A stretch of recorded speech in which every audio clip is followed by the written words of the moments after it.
जय जगन्नाथ बलदेव सुभद्रा महारानी करनम, जय श्री राधा गोपाल जी करनम, जय श्री गौरंग महाप्रभु नित्यानंद करनम, जय श्रील रूप रघुनाथ करनम, जय श्रीல புரோபாதி மகாராஜ் கரணும், என் குருநாத் கரணும். தொடர்ந்து நம்ம வந்து சைத்தன்ய சரிதாமிரத கிளாஸ் கவனிப்போம். கிளாஸ் வந்திருக்கக்கூடிய அனைத்து பக்தர்களுக்கும் அடியனுடைய பணிவான வணக்கங்கள். ஹரே கிருஷ்ணா. அனைவருக்கும் மீண்டும் சைத்தன்ய சரிதாமிரத கிளாஸ் கவனிக்கிறது ரொம்ப சந்தோஷம். ஸ்ரீமன் சைத்தன்ய மகாபிரபு அவரோட கருணையுடனும், கிருஷ்ணதாச கவிராஜ் கோஸ்வாமி இந்த சைத்தன்ய சரிதாமிரத ஆசிரியரோட கருணையுடனும், ஸ்ரீ ரூப கோஸ்வாமி பாத், ஸ்ரீ சனாதன கோஸ்வாமி பாத், ஸ்ரீ ரகுநாத தாச கோஸ்வாமி பாத், ஸ்ரீ ரகுநாத பட்ட கோஸ்வாமி பாத், ஜெயஸ்ரீ ஜீவ கோஸ்வாமி பாத், ஜெயஸ்ரீ கோபால பட்ட கோஸ்வாமி பாத், இவங்க அசட் கோஸ்வாமியோட கருணையுடனும், எல்லா கௌடிய வைஷ்ணவ ஆச்சாரியனுடனும், எல்லா கௌரங்க பிரியஜன கௌரப்பிரியஜன மகாபிரபுவோட கருணையுடனும் நம்ம இந்த கிளாஸ் வந்து சைத்தன்ய சரிதாமிரதம் நம்ம அனைவருக்கும் புரியணும். இதுல உள்ளக்கூடிய இருக்கக்கூடிய அமிர்தம் நம்மளுக்கு கிடைக்கணும். அதை நம்ம டேஸ்ட் பண்ணணும். அதை நம்ம ஆத்மாவை வந்து திருப்திப்படுத்தணும் சொல்லி மகாபிரபு கிட்டையும் அவரை பிரார்த்தனை பண்ணிக்குவோம். ஹரே கிருஷ்ணா கிருஷ்ண கிருஷ்ண ஹரே ஹரே, ஹரே ராம ராம ராம ஹரே ஹரே. ஜெய் ஸ்ரீ சைத்தன்ய மகாபிரபு கீ ஜெய்.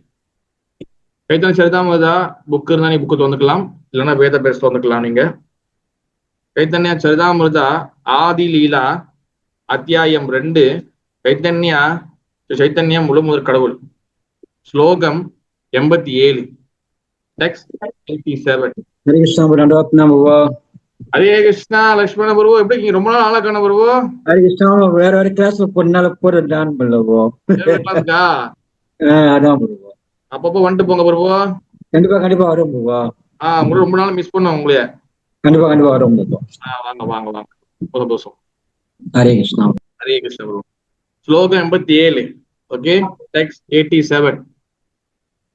वृद्धात कहा तुमी काही देखा रोषा, तोमार आर्ते अविम्रिष्टा विधेयांश दोषा. மொழிபெயர்ப்பு தமிழ்ல, நீங்கள்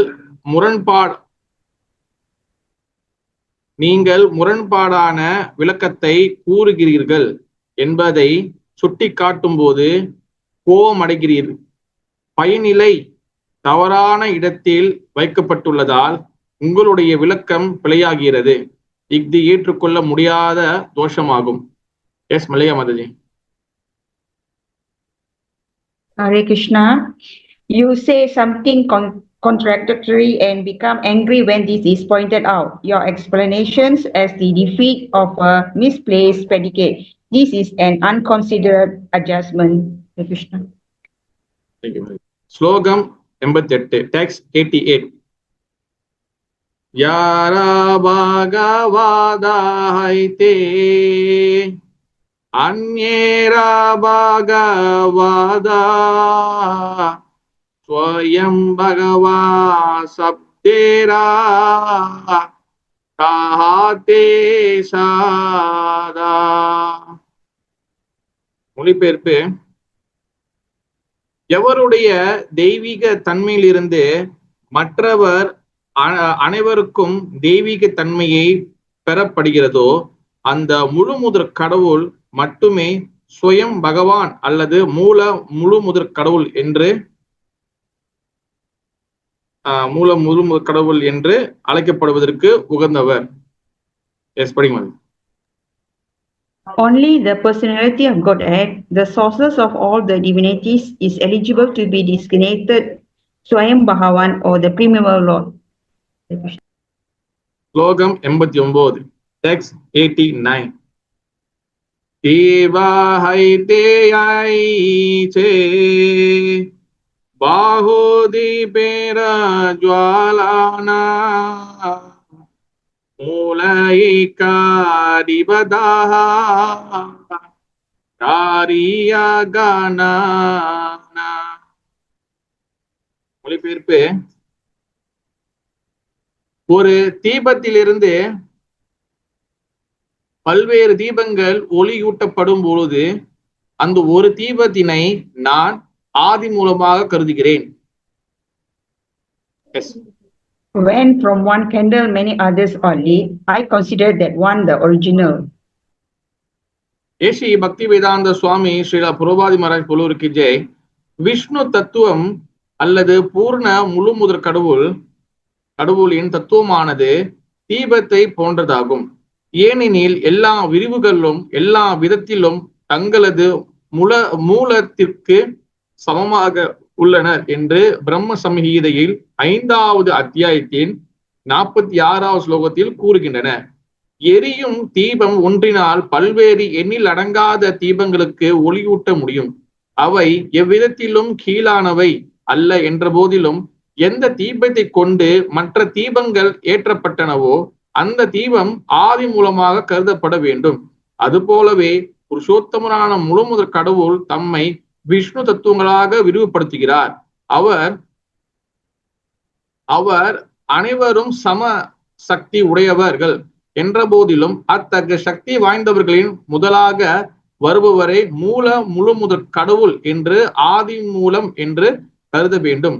சிவபெருமான் பிரம்மதேவர் ஆகிய குண அவதாரங்களின் தோற்றங்களையும் இந்த உதாரணம் விளக்குகிறது. சில ஜீவ கோஸ்வாமியின் கருத்தின்படி சம்போஸ்து தமோ திஷ்டானந்த கஜஜலமயா சூஷ்ம தீப இகா ஸ்தானியஸ்ய நாததா சம்யம். சிவ தத்துவம் அல்லது சம்பு தத்துவம் என்பது கரிபடர்ந்த தீபத்தை போன்றதாகும். ஏனெனில் சிவபெருமான் தமோ குணத்தில் அதிபதியாக இருக்கிறார். அத்தகைய தீபத்திலிருந்து வரும் ஒளி மிக குறைவாக இருக்கும். எனவே சிவபெருமானின் சக்தியானது விஷ்ணு தத்துவத்தின் சக்தியுடன் ஒப்பிட இயலாததாகும். ஸ்லோகம் 90, டெக்ஸ்ட் 90. தைச்சே சாபா அவதாரேரா கிருஷ்ண சே காரணா ஆராயேகா ஸ்லோகசுனா உவ்யக்யா காதானா. மொழிபெயர்ப்பு: அதுபோலவே கிருஷ்ணர் எல்லா காரணங்களுக்கும் எல்லா அவதாரங்களுக்கும் காரணமாக திகழ்கிறார். எல்லா தவறான வியாக்கியானங்களையும் முறியடிக்க கூறிய மற்றும் ஒரு ஸ்லோகத்தை தயை கூர்ந்து கேளுங்கள். S. Krishna is the same way, is the causes of all the causes in all the incarnations. Please hear another verse to defeat all the misinterpretations. Yes. ஸ்லோகம் 91, 92, text 91 and 92. அத்ரா சர்கோ விசர்கச்ச ஸ்தானம் போகனம் உதய மன்வந்திரேஹா அனுகதஹ நிரோத முக்தி ஆஸ்ரயஹ தாசமஸ்ய விசுத்ய அர்த்தம் நவானம் இஹா லக்ஷணம் வர்ணயாந்தி மகாத்மனஹ சுதேனார்த்தேன சாஞ்சசா. மொழிபெயர்ப்பு: இங்கு ஸ்ரீமத் பாகவத்தில் 10 விஷயங்கள் விளக்கப்பட்டுள்ளன. 1வது பிரபஞ்ச மூலக்கூறுகளின் படைப்பு, 2வது பிரம்மாவின் படைப்பு, 3வது படைப்பின் பராமரிப்பு, 4வது நம்பிக்கையுடைய நபர்களுக்கு வழங்கப்படும் சிறப்பு கருணை, 5வது செயலிற்கான தூண்டுதல்கள், 6வது சட்டத்தை மதிக்கும் மனிதர்களுக்கான விதிக்கப்பட்ட கடமைகள், 7வது பகவானின் அவதாரங்களை பற்றிய விளக்கங்கள், 8வது படைப்பினை சுருட்டிக் கொள்ளுதல், 9வது ஸ்தூல மற்றும் சூட்சும வாழ்விலிருந்து முக்தியை அடைதல் மற்றும் 10வது இறுதி புகலிடமாக புருஷோத்தமனான முழுமுதற் கடவுள். 10வது பொருளே மற்ற எல்லாவற்றிற்கும் புகலிடமாகும். இந்த இறுதி புகலிடத்தினை இதர 9 விஷயங்களிலிருந்து வேறுபடுத்தி காட்டுவதற்காக மகாஜனங்கள் இந்த 9 பிரார்த்தனைகளை அல்லது நேரடி விளக்கங்களில் மூலமாக நேரடியாகவோ மறைமுகமாக விளக்கியுள்ளனர்.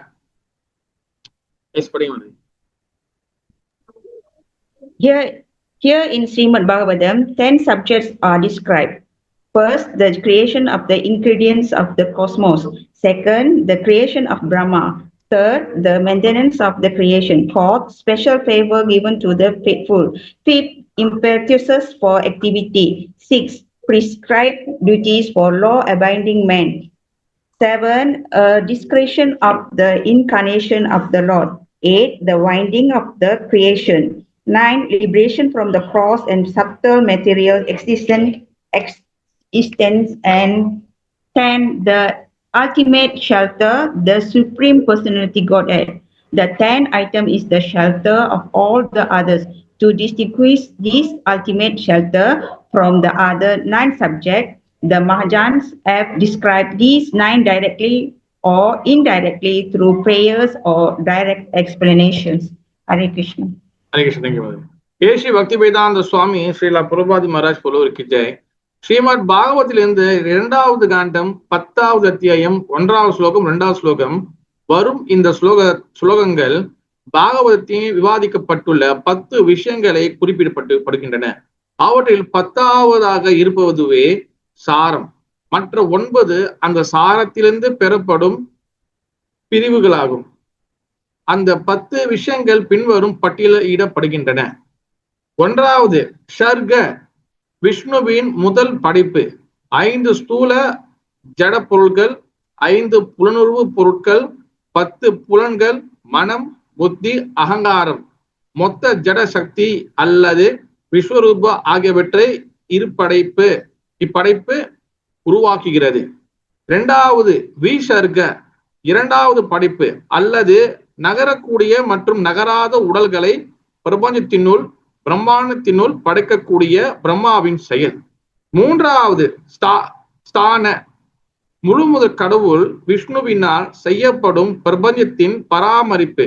பிரம்மா படைப்பாளியாகவும் சிவபெருமான் அளிப்பவராகவும் விஷ்ணு பராமரிப்பவராகவும் உள்ள போதிலும் பிரம்மா மற்றும் சிவபெருமானை காட்டிலும் விஷ்ணுவின் புகழ் அதிகமானதாகவும் அவரது செயல் மிக முக்கியமானதாகவும் உள்ளது. 4வது போஷணா, பகவானால் பக்தர்களுக்கு காட்டப்படும் தனி கவனமும் பாதுகாப்பும். ஒரு மன்னர் தமது ராஜ்யத்தையும் பிரஜைகளையும் பராமரிக்கின்றார். இருப்பினும் தமது குடும்ப உறுப்பினர்களின் மீது அவர் சிறப்பான கவனம் காட்டுவதை போல முழுமுதற் கடவுள் தம்மிடம் முற்றிலுமாக சரணடைந்துள்ள பக்தர்களின் மீது தனி கவனத்தை வழங்குகின்றார். 5வது ஊதி, படைப்பிற்கான ஊந்துதல் அல்லது தொடங்குவதற்கான சக்தி. இதுவே இடம், பொருள், ஏவலின் தேவைகளுக்கு ஏற்றது போல எல்லா தரப்பட்ட கண்டுபிடிப்புகளுக்கும் காரணமாக அமைகின்றது. 6வது மன்வந்தர, மனுக்களால் கட்டுப்படுத்தப்படும் காலம். மனித வாழ்வில் பக்குவமடைய விரும்பும் உயிர்வாளிகளுக்கு மனுக்கள் கட்டுப்பட்டு விதிமுறைகளை கற்று தருகின்றார்கள். மனு சம்ஹீதையில் விளக்கப்பட்டுள்ள மனுவின் விதிமுறைகள் அத்தகு பக்குவ நிலைக்கான பாதைக்கு வழிகாட்டுகின்றன. 7வது ஈசானுகதா, முழுமுதற் கடவுள் பூவுலகில் தோன்றிய அவரது அவதாரங்கள், அவரது பக்தர்களின் செயல்கள் ஆகியவற்றை பற்றிய சாஸ்திர தகவல்கள். இவ்விஷயங்களை விவாதிக்கும் சாஸ்திரங்கள் மனித வாழ்வின் முன்னேற்றத்திற்கான அவசியம் தேவையாகும். 8வது நிரோதா, படைப்பின் போது பிரயோகிக்கப்பட்ட எல்லா சக்திகளையும் படிப்படியாக சுருட்டி கொள்ளுதல். அந்த சக்திகள் யாவும் காரண கடலில் நித்தியமாக சயனித்திருக்கும் முழுமுதற் கடவுளிடமிருந்து தோன்றுகின்றன. அவரது சுவாசத்தினால் தோன்றிய பௌதிக படைப்புகள் காலப்போக்கில் மீண்டும் கரைந்து விடுகின்றன. 9வது முக்தி, உடல் மனம் எனும் ஸ்தூல சூட்சும உரைகளில் அடைப்பட்டு உள்ள கட்டுண்ட ஆத்மாக்களின் விடுதலை. எல்லாம் பௌதிக பற்றுதலில் இருந்தும் விடுதலை பெறும்போது ஆத்மா ஸ்தூல மற்றும் சூட்சும ஜட உடல்களை துறந்து தனது உண்மையான ஆன்மீக உடலில் ஆன்மீகவானை அடைகின்றான். அங்கே வைகுண்ட லோகம் அல்லது கிருஷ்ண லோகத்தில் பகவானின் தெய்வீக அன்பு தொண்டில் ஈடுபடுகிறான். ஆத்மா தனது உண்மையான ஸ்வரூப நிலையில் நிலை பெறும்போது அவன் முக்தி பெற்றவனாக கூறப்படுகின்றான். பகவானின் தெய்வீக அன்பு தொழில் ஈடுபட்டு ஜீவன் முக்தா, அதாவது ஜட உலகிலிருந்து இருக்கும் போதே முக்தி பெற்ற ஜீவனாக ஆவது என்பது சாத்தியமே. 10வது ஆஸ்ரயா, தெய்வீகத்தின் மிக உயர்ந்த தன்மை. யாரிடமிருந்து எல்லாம் தோன்றுகின்றதோ, யாரிடம் எல்லாம் குடி கொண்டுள்ளதோ, யாரில் பிரளயத்தின் போது எல்லாம் கலந்து விடுகின்றதோ அவரே எல்லாவற்றின் மூலமும் ஆதாரமும் ஆவார். ஆசிரயா என்பது வேதாந்த சூத்திரத்தின் பரபிரம்மன் என்றும் அழைக்கப்படுகிறார். அதாதோ பிரம்ம ஜிக்ஞாசா ஜென்மாதஸ்ய யதஹா, அந்த பரம்பிரம்மனை ஸ்ரீமத் பாகவதம் ஆசிரயா என்று விசேஷமாக குறிப்பிடுகின்றது. ஸ்ரீ கிருஷ்ணரே அந்த ஆசிரயா என்பதால் கிருஷ்ணரே விஞ்ஞானத்தை கற்ற போதே வாழ்வின் மிகப்பெரிய தேவையாகும். ஸ்ரீமத் பாகவதம் ஸ்ரீ கிருஷ்ணரை எல்லா தோற்றங்களின் ஆதாரமாக ஏற்கின்றது. ஏனெனில் பகவான் கிருஷ்ணரே புருஷோத்தமரான முழு முதற் கடவுள். எல்லாவற்றிற்கும் இறுதி மூலமும் எல்லாவற்றின் இறுதி குறிக்கோளும் அவரே. இங்கே 2 வேறுபட்ட உண்மைகள், தத்துவங்கள் கருத்தில் கொள்ளப்பட வேண்டும். ஒன்று ஆஸ்ரயா, புகலிடம் வழங்குபவர். 2வது ஆஸ்ரிதா, புகலிடத்தை எதிர்பார்த்து வாழ்பவர்கள். ஆஸ்ரிதா என்பது மூல தத்துவமாக ஆசிரயத்தின் கீழ் இயங்குகின்றது. புருஷ அவதாரங்கள் நடுநிலை சக்திகளாக உயிர்வாளிகள் மற்றும் பகிரங்க சக்தியான ஜட உலக உட்பட்ட படைப்புகளில் இருந்து முக்தி வரை ஸ்ரீமத் பாகவதத்தில் முதல் 9 ஸ்கந்தத்தில் விளக்கப்பட்டுள்ளது. முதல் 9 விஷயங்கள் அனைத்தும் ஆஸ்ரிதா எனப்படுகின்றன. இருப்பினும் ஸ்ரீமத் பாகவதத்தின் பிரார்த்தனைகள் ஆசிரயா தத்துவ எனப்படும் புருஷோத்தமான முழுமுதற் கடவுள் ஸ்ரீ கிருஷ்ணரை குறிக்கோளாக கொண்டுள்ளன. ஸ்ரீமத் பாகவத்தை விளக்குவதில் நிபுணர்களாக உள்ள மகாத்மாக்கள் இதர 9 விஷயங்களை சில நேரங்களில் நேரடி வர்ணனைகளின் மூலமாகவும் வேறு சில நேரங்களில் கதைகளின் போன்ற மறைமுக வர்ணனைகளின் மூலமாகவும் விளக்குகின்றனர். இவ்வாறு விளக்குவதற்கான உண்மையான நோக்கம் முழுமுதற் தெய்வீக தன்மை கொண்ட ஸ்ரீ கிருஷ்ணரை பக்குவமான அறிவதேயாகும். ஏனெனில் ஜட ஆன்மீக என அனைத்து படைப்புகளுக்கும் ஸ்ரீ கிருஷ்ணரின் உடலில் தஞ்சமடைந்துள்ளன.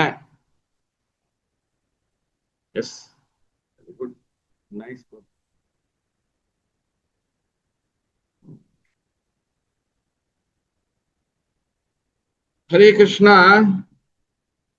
சைத்தன்ய சரிதாமிர்தம் படிக்க இன்னும் நிறைய விஷயங்கள், நிறைய அமிர்தங்கள் நம்மளுக்கு வந்து கொண்டே இருக்கும். ஓகேவா? ஓகே, அதாவது இன்னைக்கு நம்ம கிட்டத்தட்ட ஒரு 5-6 ஸ்லோகம் நம்ம பார்க்கிறோம். ஓகே, இன்னைக்கு நம்ம 87ல இருந்து நம்ம ஆரம்பிச்சிருக்கோம். போன வாரம் எதை பத்தி அவங்க டிஸ்கஸ் பண்ணாங்க. எப்போது என்னுடைய ஆன்லைன் கிளாஸ் தவிர்த்து அந்த நேரடி கிளாஸ்ல பாத்தீங்கன்னா யாரு என்ன பேசுனாங்க அதெல்லாம் கேட்கறது உண்டு. எல்லாம் அதுல நம்ம டைம் இருக்கும். ஆன்லைன் கிளாஸ்ல ரொம்ப நம்ம டைம் குறைவா இருக்கிறதுனால நான் நேரடியா விஷயத்துக்கு வந்துடுறேன். ஓகேவா? ஏன்னா அது நம்ம கேட்டோமே ஆனா அதுல கொஞ்சம் டைம் போகும். அதாவது இப்ப போன வாரத்துல உள்ள விஷயங்கள் என்னதுன்னா, ஸ்ரீல கிருஷ்ணதாச கவிராஜ் கோஸ்வாமி அவர் தான் இந்த சைத்தன்ய சரிதாமிர்த புஸ்தகத்தோட ஆச்சரியர். ஓகேவா? அப்ப இந்த அத்தியாயம் பாத்தீங்கன்னா முழுக்க முழுக்க ஸ்ரீ சைத்தன்ய மகாபிரபு அவரே முழு முதற் கடவுள். சைத்தன்ய மகாபிரபு யாருன்னா பகவான் ஸ்ரீ கிருஷ்ணர். கலியுகத்துல, அதாவது இந்த கலியுகத்துக்கு முன்னுக்கு பாத்தீங்கன்னா துவாபர யுகம். துவாபர யுகத்துல அதாவது 3வது யுகத்துல பகவான் ஸ்ரீ கிருஷ்ணர் இந்த பூமியில 5000 வருஷத்துக்கு முன்னுக்கு தோன்றினார். அதே பகவான் ஸ்ரீ கிருஷ்ணர் கலியுகத்துல 500 வருஷத்துக்கு முன்னுக்கு ஸ்ரீ சைதன்ய மகாபிரபுவாக தோன்றினார். ஓகேவா? பகவான் ஸ்ரீ கிருஷ்ணரே முழு முதற் கடவுள் அப்படின்னு சொல்றதுக்காகவே இந்த அத்தியாயம் முழுக்க முழுக்க கிருஷ்ணரே முழு முதற் கடவுள், கிருஷ்ணர் கீழே தான் எல்லாமே வருகின்றது அப்படின்னு சொல்லி இந்த அத்தியாயத்துல நிறைய விஷயங்கள் சொல்லிட்டே வராங்க ஆதாரபூர்வமாக. ஓகேவா? அதுக்காக வேற எந்த தேவர்களையும் வேற எந்த தெய்வத்தையும் இங்க குறைச்சி சொல்லல. அதாவது எல்லாருக்கும் நம்ம கண்டிப்பா மரியாதை கொடுக்கணும். அதே நேரத்துல யாரு முழு முதற் கடவுள் அது ஆதாரபூர்வமாக சாஸ்திர ரீதியாக நம்ம கண்டிப்பா நம்ம புரிஞ்சுக்கணும், தெரிஞ்சுக்கணும். அதுல போன வாரத்துல என்ன நிறைய நம்ம டிஸ்கஸ் பண்ணோம்னா, இதுக்கு முன்ன ஸ்லோகத்தில் என்ன பேசியிருந்தாங்கன்னா, ஒரு விஷயம் சொல்லும் பொழுது அதோடைய மூல விஷயம், அதாவது சப்ஜெக்ட் மேட்டர் சொல்லுவாங்க. அப்ப அந்த சப்ஜெக்ட் மேட்டருடைய சில விளக்கங்கள், சில எக்ஸ்பிளனேஷன் நம்ம தெரிஞ்சுக்கணும். இப்ப அதுக்கு போன வாரம் வந்து கிருஷ்ணதாஸ் கவிராஜ் கோஸ்வாமி என்ன சொல்லியிருந்தாருன்னா, இப்ப கிருஷ்ணரே முழு முதற் கடவுள் அப்படி நம்ம சொல்றோம். ஆனா சில பிரபு அழகா பொருளை கொடுத்திருந்தாரு. என்ன கொடுத்திருந்தாருன்னா, இப்ப கிருஷ்ணரே முழு முதற் கடவுள்னு சொல்றோம். ஆனா நிறைய பேருக்கு என்ன சந்தேகம் இருக்குன்னா, இப்ப 10 தசாவதாரம் லிஸ்ட் போட்டோம்னா மச்சம், கூர்மம், வராகம், நரசிங்க, வாமன, பரசுராமர், வாமன அவதாரம் இதெல்லாம் ஒரு லிஸ்ட் போட்டா அதுல கிருஷ்ணர் வராரு தானே. அப்ப கிருஷ்ணரும் அந்த லிஸ்ட்ல வந்துட்டா எப்படி கிருஷ்ணர் is supreme personality of godhead, எப்படி கிருஷ்ணர் வந்து முழு முதற் கடவுளாக ஆக முடியும்? அப்ப கிருஷ்ணரும் முழு முதற் கடவுளாக நம்ம வந்து சொன்னோமே ஆனால், அப்ப அதே மாதிரி தானே நம்ம நரசிங்கரும் முழு முதற் கடவுள், ராமரும் முழு முதற் கடவுள், அப்புறம் பரசுராமரும் முழு முதற் கடவுள், வாமனரும் முழு முதற் கடவுள் சொல்ல முடியும். எல்லாருமே இப்ப பகவான் அம்சங்கள், பகவான் விஷ்ணு, இவங்க எல்லாம் பகவான் அவதாரங்கள், எல்லாமே பகவான் தான், கடவுள்கள் தான். ஆனா யார் இந்த supreme personality of godhead? அப்ப எப்படி நம்ம கிருஷ்ணரை சொல்றோம்னா, சப்ஜெக்ட் மேட்டர் வந்து பாத்தீங்கன்னா, மூல விஷயம் வந்து பாத்தீங்கன்னா பகவான் ஸ்ரீ கிருஷ்ணர் இவர் முழு முதற் கடவுள். அப்ப எப்படி அவர் முழு முதற் கடவுள்? அப்ப அதுக்குள்ள விளக்கங்களை நம்ம தெளிவா தெரிஞ்சுக்கணும். அப்ப சாஸ்திரம் சொல்லப்பட்டிருக்கு. பிரம்மதேவர் சொல்லியிருக்காரு, சிவபெருமானே வாயில் தொழில் சொல்லியிருக்காரு, பஜகோவிந்தம் பஜகோவிந்தம் பஜகோவிந்தம் மூடமதே. அதே போல ஆராதனம் விஷ்ணு ஆராதனம் சர்வேஷாம். அதே போல பிரம்ம சமீதியில ஈஸ்வர பரமகிருஷ்ணன் பிரம்மதேவர் சொல்லியிருக்கிறாரு. அப்புறம் அர்ஜுனன் சொல்றாரு, பரம் பிரம்மா பரம் தாமா பவித்திரம் பரமம் பவான் சொல்லியிருக்கிறாங்க. விநாயகப் பெருமான் பகவத்கீதை எழுதும் போது ஸ்ரீ பகவான் ஓச்சா, கிருஷ்ணர் பேர் சொல்லாம பகவான் என்று சொல்றாரு. இந்த மாரி வந்து பல ஆதாரங்கள் வந்து சாஸ்திரத்துல இருக்கு. அப்ப அதை என்னைக்குமே அதை தெளிவா நம்ம புரிஞ்சுக்கணும் அப்படின்னு சொல்லி சொல்றாங்க. அப்ப இன்னைக்குள்ள 87 என்னதுன்னா, நீங்கள் முரண்பாடான விளக்கத்தை கூறுகிறீர்கள் என்பதை சுட்டிக்காட்டும் போது கோபம் அடைகிறீர். பயனிலை தவறான இடத்தில் வைக்கப்பட்டுள்ளதால் உங்களுக்கு விளக்கம் பிழையாகிறது. இது ஏற்றுக்கொள்ள முடியாத தோஷமாகும். நம்ம ஒரு விஷயங்கள் அதாவது நம்ம தவறா புரிஞ்சுக்கிட்டோமே ஆனால் அதை வந்து நம்ம யாராச்சும் இப்போ உதாரணத்துக்கு ஆப்போசிட்ல உள்ள பர்சன், உதாரணத்துக்கு அவங்க சொல்றாங்க, இல்ல விஷ்ணு தான் முழு முதற் கடவுள், விஷ்ணு கிட்ட இருந்து எல்லாம் தான் வருது, கிருஷ்ணர் கடவுள், கிருஷ்ணர் முழு முதற் கடவுள் இல்ல, இல்லைன்னா வந்து வேற யாராச்சும் கடவுள்னு சொல்றாங்க. அப்ப அவங்களுடைய அந்த சிந்தனை அந்த சாஸ்திரத்தில் உள்ளது மாரி இல்லாம அவங்க வேற ஒரு கற்பனையில ஒரு விஷயங்களை புரிஞ்சு கொள்ளும் போது அதை வந்து கரெக்ட் பண்ணும் போது கண்டிப்பா கோபம் வரும். கோபங்கள் வந்து உண்மையான விஷயமா ஆகாது. கோபங்கள் வந்து நம்மளை வந்து தவறு செய்ய வைக்கும் அப்படின்னு சொல்லி இந்த கிருஷ்ணதாஸ் கவிராஜ் சொல்றாரு. ஓகேவா? 88வது என்ன சொல்றாங்கன்னா, எவருடைய தெய்வீக தன்மையிலிருந்து மற்றவர் அனைவருக்கும் தெய்வீக தன்மை பெறப்படுகிறதோ அந்த முழு முதற் கடவுள் மட்டுமே ஸ்வயம் பகவான் அல்லது முழு முதற் கடவுள் என்று அழைக்கப்படுவதற்கு உகந்தவர். அதாவது யாருக்கிட்டே இருந்து எனது இப்ப உதாரணத்துக்கு பகவான் விஷ்ணுவோடைய அவதாரங்கள், மச்ச அவதாரம் ஆமை வடிவத்தில் வந்தாரு, மீன் வடிவத்தில் வந்தாரு, கூர்ம அவதாரம் ஆமை வடிவத்தில் வந்தாரு, அப்புறம் வந்து வராக அவதாரம் பன்றி வடிவத்தில் வந்தாரு, நரசிங்க அவதாரம் மனிதன் பிறகு வந்து சிங்கம் கலந்த 2 வந்தாரு, அவர் வாமன அவதாரம் அப்புறம் குள்ள பிராமணரா வந்தாரு, பரசுராமர் அவதாரம் ஒரு சத்திரனா வந்தாரு, பிராமணரா இருந்து சத்திரனா மாறினாரு. அப்புறம் வந்து ராமர் ஒரு எப்படி வந்து ஒரு அரசனா இருக்கணும், எப்படி வந்து ஒரு கிங்கா இருக்கணும், இந்த மாதிரி நிறைய அவதாரம் வந்தாலும் அந்த எல்லா அவதாரங்களுக்கும் இருக்கக்கூடிய குட் குவாலிட்டிஸ் வந்து பாத்தீங்கன்னா அது வந்து பகவான் ஸ்ரீ கிருஷ்ணர் கிட்ட இருந்து தான் அது வந்து வருது. அதாவது முழு முதற் கடவுள்கிட்ட என்ன குட் குவாலிட்டிஸ் இருக்கோ அதுதான் அந்த அவதாரங்களுக்கும் வரும். ஓகேவா? அதுதான் இங்க சொல்றாங்க. 89 என்ன சொல்றாங்கன்னா, ஒரு தீபத்திலிருந்து பல்வேறு தீபங்கள் ஒளி ஊட்டப்படும் போது அந்த ஒரு தீபத்தினை நாம் ஆதி மூலமா கருதிக்கிறோம். இந்த விளக்கம் வந்து நம்ம நிறைய இடத்துல நம்ம பார்த்திருப்போம். இப்ப நம்ம வந்து ஒரு 100 விளக்கு இருக்கு. இந்த விளக்கத்தை இந்த எக்ஸாம்பிள வந்து கிருஷ்ணதாஸ் கவிராஜ் கோஸ்வாமி இங்க சொல்றாரு. ஒரு விளக்குல இருந்து நம்ம வந்து ஒரு 10 விளக்கு நம்ம கொளுத்துறோம்னா அந்த 10 விளக்குக்கும் அந்த 10 அந்த விளக்குக்கும் நெருப்பு வந்தது வந்து பாத்தீங்கன்னா இந்த ஒரு விளக்குல இருந்து தான். ஆனா அந்த ஒரு விளக்கு, அந்த ஒரு தீபத்துல நம்ம 100 விளக்கு 10 விளக்கு ஏத்துறோம். ஆனா இந்த விளக்கு இருந்துச்சுல, அந்த மூல விளக்கு இருந்துச்சுல, அந்த விளக்குல இருந்து அந்த லைட் வந்து பாத்தீங்கன்னா குறைஞ்சிருக்காது. அந்த லைட் அப்படிதான் இருக்கும். நீங்க 100 1000 எத்தனை விளக்கு ஏத்தினாலும் இந்த லைட் குறையவே குறையாது. இந்த லைட் அப்படிதான் இருக்கும். ஓகேவா? இப்போ 100 விளக்கு ஏத்துறீங்க, இந்த லைட் குறைஞ்சிருமா? கேட்டா குறையாது. அப்ப இதுல எது வந்து பூர்ணமோ பூர்ணம், இது பூர்ணம் சொல்லுவாங்க. எது வந்து பூரணமா இருக்கும், எது வந்து கம்ப்ளீட்டா இருக்கோ அந்த கம்ப்ளீட்டான விஷயத்துல இருந்து வரக்கூடிய எல்லா அவதாரமும் கம்ப்ளீட்டா தான் இருக்கும். ஓகேவா? அப்ப சில புரோபாதர் இந்த பொருளுரைக்கு வந்து இந்த பப்பட் வந்து கொடுக்கும் போது இதுல வந்து பிரம்ம சம்ஹிதையில வந்து ஒரு ஸ்லோகம் 46வது ஸ்லோகம் வந்து ஒண்ணு வந்து இருக்கு அப்படின்னு சொல்லி சொல்றாரு.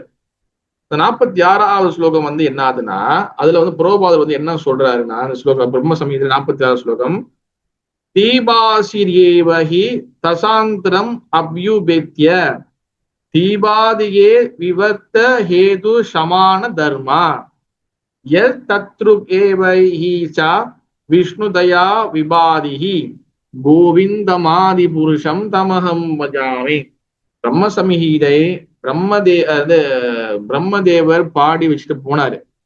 பகவானை பத்தி பல என்ன சொல்றது குளோரிபிகேஷன், அவரை பத்தி புகழ்ந்து பாடினாரு. ஆனா நம்ம இப்ப படிக்கிறதுக்கு காரணம் வந்து பாத்தீங்கன்னா, சைத்தன்ய மகாபிரபு பகவான் ஸ்ரீ கிருஷ்ண சைத்தன்ய மகாபிரபுவா வந்து இந்த பூமியில வந்து பல வருஷங்களாக இங்க இருந்து பல விஷயங்கள் செஞ்சுட்டு போனார். அவரு வந்து சவுத் இந்தியா, அதாவது இங்க தமிழ்நாடு, ஆந்திரா, கேரளா இந்த சைட்ல வரும்போது இந்த சவுத் இந்தியால அவர் கண்டுபிடிச்ச முக்கியமான ஒரு சாஸ்திரம், இது எல்லாரும் படிக்கணும்னு சொல்லி அவர் நம்மளுக்காக கொடுத்ததுதான் வந்து பாத்தீங்கன்னா இந்த பிரம்ம சம்ஹிதை. இந்த பிரம்ம சம்ஹிதை எல்லா பக்தர்களும் கண்டிப்பா படிக்கணும். ஓகேவா? இந்த பிரம்ம சம்ஹிதை வந்து பாத்தீங்கன்னா எப்படியும் வந்து ஒரு படிக்கிறதுக்கு ஒரு 15 நிமிஷம் இருக்கும். பகவானை பத்தி புகழ்ந்து இந்த ஸ்லோகத்தை வந்து பிரம்மதேவர் பாடியிருப்பாரு. இந்த பிரம்ம சம்ஹிதை நம்ம படிக்கிறது மூலியமாக நம்மளுடைய இருதயம், நம்மளோட மனசு கண்டிப்பாக நிறைய அளவு வந்து தூய்மையாகும். அதனாலதான் முடிஞ்ச கால பிரம்ம சம்ஹிதையை படிக்கணும். ஒருவேளை உங்களுக்கு வந்து டைம் இல்லைன்னா லீவு நாள்ல நீங்க உங்களுடைய வேலை செஞ்சீங்கன்னா நீங்க ஆஃப் டே ரெஸ்ட் டேல நீங்க காலையில படிக்கலாம். அட்லீஸ்ட் வாரத்துல ஒரு 2 நாள் 3 நாள் படிக்கலாம். இது ரொம்ப ரொம்ப நல்லது. பிரம்ம சம்ஹிதை ரொம்ப ரொம்ப நல்லது. சரி, தீபாசிரியேவஹி சதாசர அப்யுபேத்ய தீபாதியே விவர்த்த திஹேது சமான தர்மா எஸ் தத்ரு ஏவைஹி ச விஷ்ணு தயா விபாதிஹி கோவிந்தமாதி புருஷம் தமஹம் பஜாமி. இதுல வந்து என்ன முடிப்பு என்னன்னா, ஒரு தீபம் மற்றொரு தீபத்தை ஏற்றினாலும் தன்னொளி குறைவதில்லை. அதே போல தன்னை பல விதங்களில் தோன்ற செய்யும் பிரபு கோவிந்தனை நான் வணங்குகின்றேன். இதுல பிரம்மதேவர் என்ன சொல்றாருன்னா, சொன்ன மாதிரி தான், ஒரு தீபத்துல இருந்து இன்னொரு தீபம் ஏற்றும் போது அந்த ஒரிஜினல் தீபம் வந்து குறையது கிடையாது. அப்படிப்பட்ட பகவானை நான் வந்து வணங்குறேன் அப்படின்னு சொல்றாரு. அப்ப புரோபாத இதுல பொருள் இந்த பிரம்ம சமயத்திற்கு தனியா ஒரு பொருளை கொடுத்திருக்காரு. அதுல என்ன சொல்றாருன்னா, ஹரி நாராயணா விஷ்ணு என பிற தெய்வங்கள் ஹரிதாம வாசிகள், இவர்கள் கிருஷ்ணரின் அங்கங்கள். என்ன சொல்றாருன்னா, ஹரி நம்ம வந்து பகவான் விஷ்ணுவை வந்து பல விஷயங்கள்ல கூப்பிடுவோம். அதாவது பகவான் விஷ்ணு கிட்ட இருந்தா கிருஷ்ணர் கிட்ட இருந்தா பகவான் விஷ்ணு வராரு. எப்படி நான் ஏற்கனவே பல வாட்டி சொல்லியிருக்கிறேன். பகவான் ஸ்ரீ கிருஷ்ணர் மூலம் முழு முதல் கடவுள். அவர்கிட்ட இருந்து வந்து பாத்தீங்கன்னா ரைட் ஹேண்ட் சைடு, அவர்கிட்ட இருந்து சோத்து கை சைட்ல இருந்து ரைட் ஹேண்ட் சைட்ல இருந்து பலராமர் முதல் அம்சமாக வராரு. அந்த பலராமர் வந்து நம்ம பலராமர்னு கூப்பிடலாம், இல்லைன்னா வந்து மூல நாராயணாவும் கூப்பிடலாம் நம்ம. ஓகேவா? நான் அந்த சார்ட்ல எனக்கு போற கொஞ்சம் டைம் குறைவா இருக்கு. நான் எப்ப டைம் தான் நான் கண்டிப்பா நான் குரூப்ல இருந்து அனுப்பி விடுறேன். ஓகேவா? கிருஷ்ணர்கிட்ட இருந்து வரக்கூடிய ரைட் ஹேண்ட் சைட்ல இருந்து வரக்கூடியது பலராமர். அவர் பலராமரும் சொல்லலாம், இல்லைன்னா மூல நாராயணா அப்படி சொல்லலாம். மூல நாராயணா கூட சொல்லலாம் அவரை. ஓகேவா?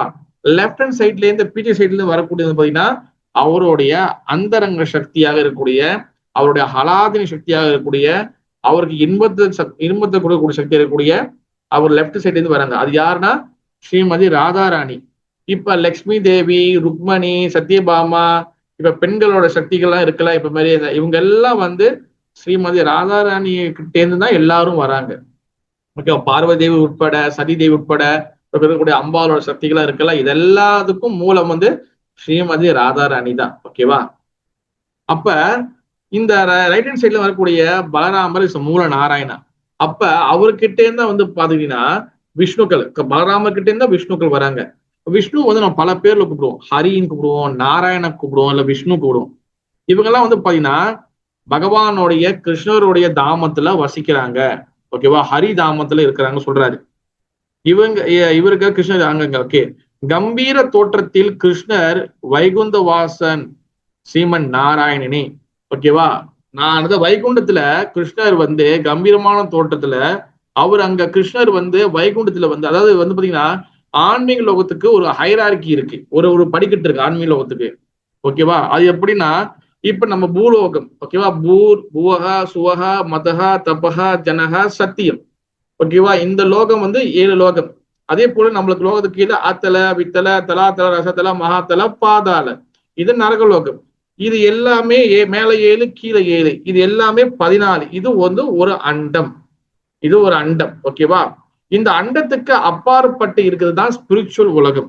இந்த அண்டத்துக்கு வெளியில இருக்கிறது தான் ஆன்மீக உலகம். இந்த அண்டத்துக்குள்ள இருக்கக்கூடியது எல்லாமே பௌதிக உலகம், மெட்டீரியல் வேர்ல்ட். இந்த உலகத்துல நீங்க எங்க போனாலும், இப்ப உதாரணத்துக்கு பூல இருந்து புவக சுவக, சுவகன்னு என்ன அர்த்தம்னா சொர்க்க லோகம். நிறைய பேர் சொல்லுவாங்க சொர்க்கம் போகணும் சொர்க்கம் போகணும்னு. இறந்த பிறகு வந்து பாத்தீங்கன்னா அந்த பாடியை சுத்தி, அந்த பாடி பணத்தை சுத்தி சொர்க்கம் சேரு, சொர்க்கம் போங்க, சொர்க்கம் போங்க சொல்லுவாங்க. சொர்க்கமும் பௌதிக உலகம் தான். அதாவது இந்த பௌதிக உலகம்னு என்ன அர்த்தம்னா, இந்த உலகத்துல பிறப்பு இறப்பு முதுமை நோய், birth death disease and old age, ஜென்ம மிருத்யு ஜரா வியாதி, இந்த 4 விஷயங்களும் இந்த உலகத்தை சுத்தி இருக்கு. இந்த பூலோகத்திலும் இந்த 4 விஷயங்கள் இருக்கு. ஓகேவா? இங்க பிறக்கிறது, அப்புறம் வயசாகிறது, அப்புறம் நோய் வருது, இங்க இறக்குறது.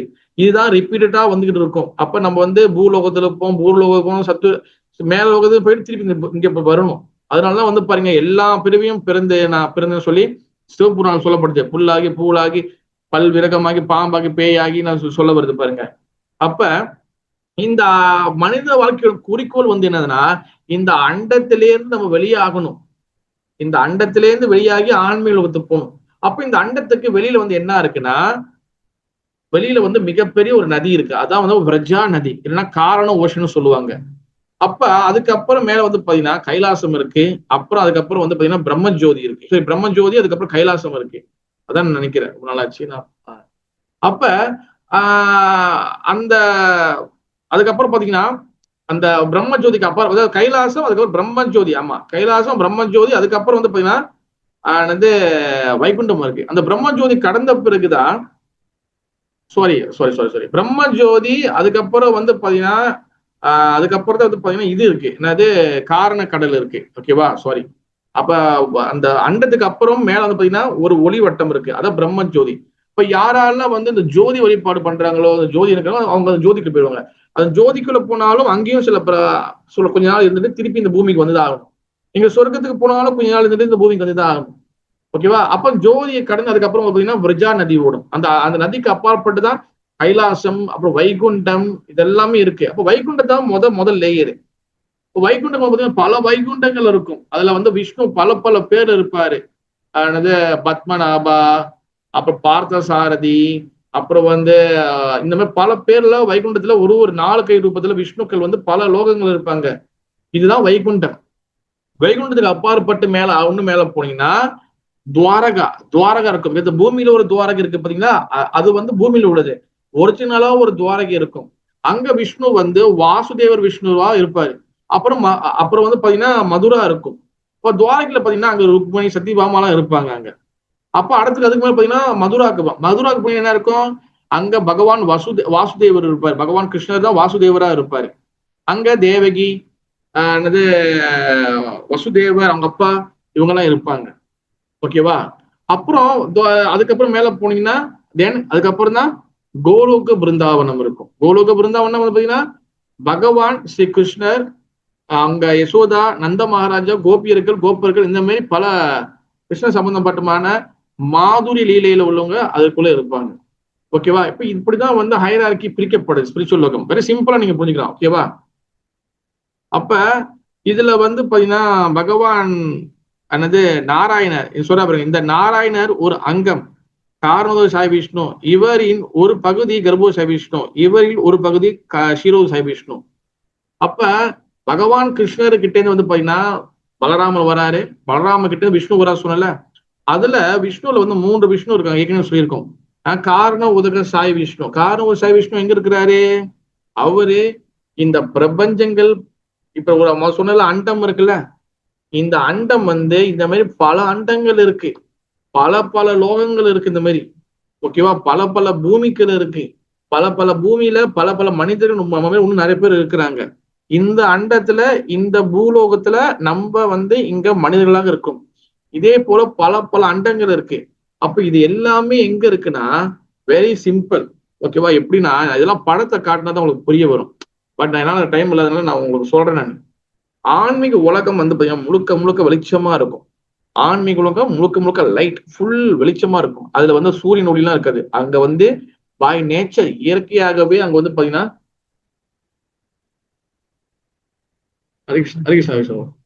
பை நேச்சர் இயற்கையாகவே அங்க வந்து பாத்தீங்கன்னா வெளிச்சமா இருக்கும். அப்ப அந்த வெளிச்சத்துல ஒரு பகுதி வந்து பாத்தீங்கன்னா உதாரணத்துக்கு நீங்க வந்து பாத்தீங்கன்னா இப்ப இது வந்து ஃபுல்லா வந்து ஆன்மீக உலகம் வச்சுக்கோங்களேன். ஃபுல்லா ஆன்மீக உலகம் வெளிச்சமா இருக்கு. ஓகேவா? சரி, இப்படி காட்டுவோம். ஓகேவா? இது ஆன்மீக உலகம் உங்களுக்கு ஃபுல்லா வந்து வெளிச்சமா இருக்கு வச்சுக்கோங்க. ஃபுல்லா வெளிச்சமா இருக்கு. அப்ப இந்த இந்த உலகத்துல ஒரு ஒரு இடம் மட்டும் உதாரணத்துக்கு கேக்கு இப்ப ஒரு இடம் மட்டும் என்ன ஆகும்? ஒரு இடத்த மட்டும் இருட்டா ஆக்குவாங்க. அந்த இருட்டா ஆகிற இடம் தான் வந்து பாத்தீங்கன்னா இஸ் கால் வந்து பாத்தீங்கன்னா மகா தத்துவம். அப்ப அந்த இடம் தான் வந்து பாத்தீங்கன்னா பௌதிக உலகம். இந்த உலகமா மாறப்போகுது. அப்ப அந்த இருட்டான இடத்துலதான் வந்து பாத்தீங்கன்னா விஷ்ணு வராரு. அதாவது நாராயணர்கிட்ட இருந்து முதல் ஒரு அங்கம் வருது. அவர் தான் பாத்தீங்கன்னா காரண உதக சாய் விஷ்ணு. காரண உதக சாய் விஷ்ணுனா வந்து பாத்தீங்கன்னா முதல் விஷ்ணு. ஓகேவா? அவரு அந்த அந்த அது இருட்டா இருக்கக்கூடிய இடத்துல அவர் வந்து படுத்திருப்பாரு.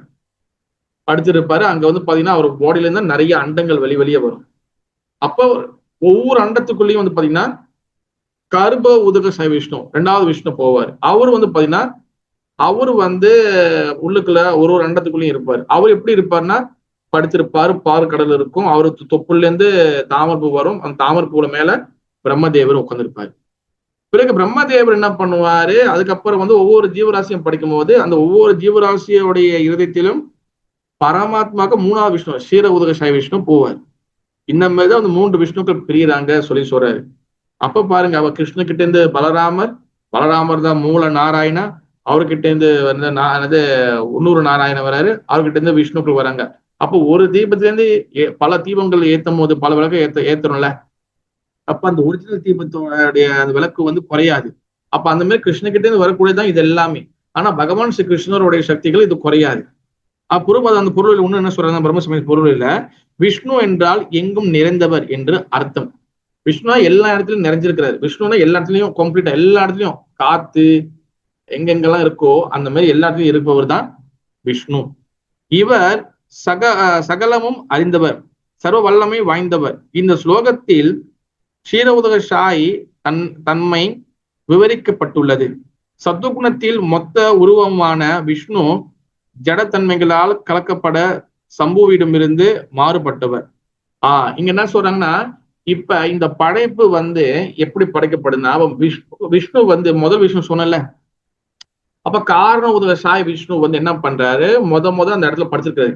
அங்க இருட்டான இடம் மட்டும்தான் இருக்கு. அங்க வந்து பாத்தீங்கன்னா எந்த ஒரு பிரபஞ்சமும் ஒன்னும் வரல. அங்க வந்து அவர் சும்மா ஜஸ்ட் அப்படியே மிதக்கி இருக்காரு. அங்க பாம்பு ஒன்னும் இல்ல. பகவான் நாராயணப்பட அந்த பாம்புலாம் இல்ல. காரண சாய் விஷ்ணுக்கு பாம்பு இருக்காது. காரண சாய் வெறும் இருட்டான இடத்துல மட்டும்தான் இருப்பாரு. அவர் கண்ணு மட்டும் தெரியும். ஃபுல்லா இருட்டாதான். அந்த இருட்டுல அவரே அப்படியே படுத்திருப்பாரு. அப்ப அவர் பாடியில இருந்தா முத என்ன ஆகும்? அதுல வந்து என்னதுன்னா ஒரு பபுள் பபுளா இப்ப எப்படி நம்ம வந்து அந்த பபுள் எல்லாம் உடிச்சு விளையாடுவோம்ல, அந்த மாதிரி பபுளா உடம்புல நிறைய பபுள் வெளியே வரும். அதுதான் வந்து பாத்தீங்கன்னா ஒவ்வொரு அண்டம்.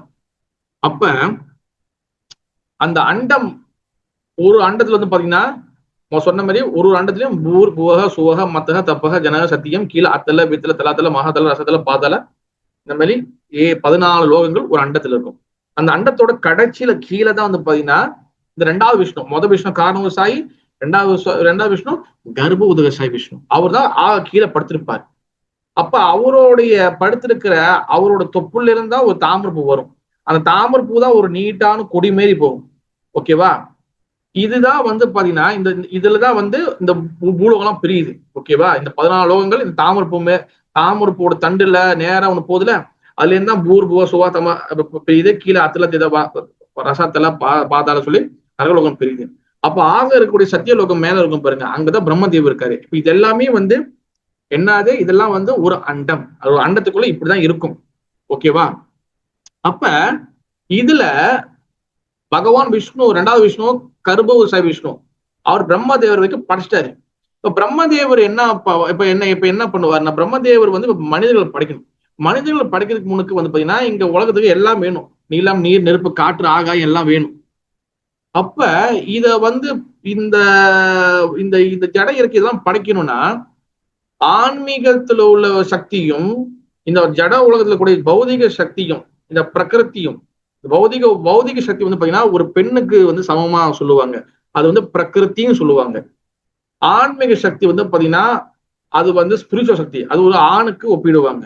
அப்ப இந்த ரெண்டு சக்தியும் வந்து ஒன்னா ஜாயின் பண்ணாதான் இப்ப வந்து என்ன அது நிலம், நீர், நெருப்பு, காற்று, ஆகாயம், இது மாதிரி ஃபயர், ஈத்தர், வாட்டர், அப்புறம் அந்த லேண்டு, இது எல்லாமே வந்து வீண்டு, காத்து எல்லாமே கிடைக்கும்.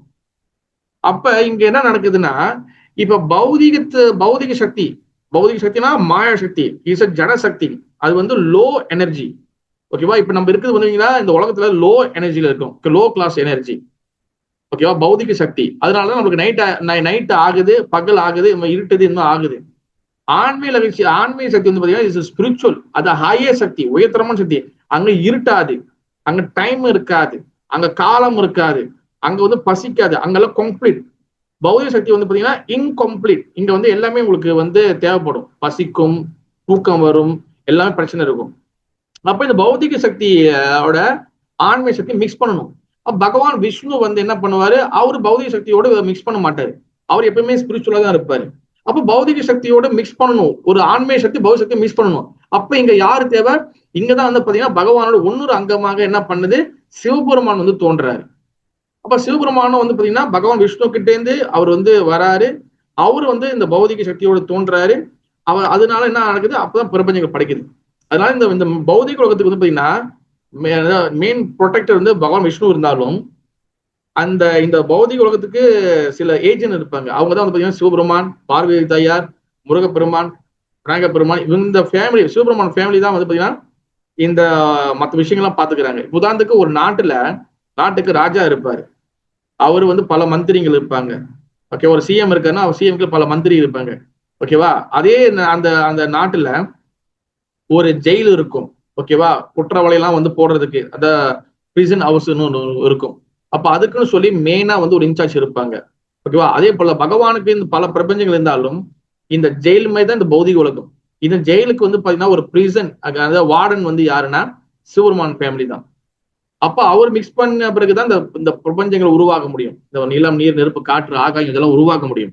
பிறகு அதுக்கப்புறம் தான் அப்ப இதெல்லாம் வந்து யாருக்கிட்ட இந்த மூலமா வருது, பகவான் ஸ்ரீ கிருஷ்ணர்கிட்ட தான் வருது. ஓகேவா? விஷ்ணுவின் அம்சம் கோவிந்தனுக்கும் சமமானது. ஓகேவா? தன்மையில் இருவர், அதாவது விஷ்ணுவும் கிருஷ்ணரும் ரெண்டு பேரும் சேம் தான், பகவான் தான்.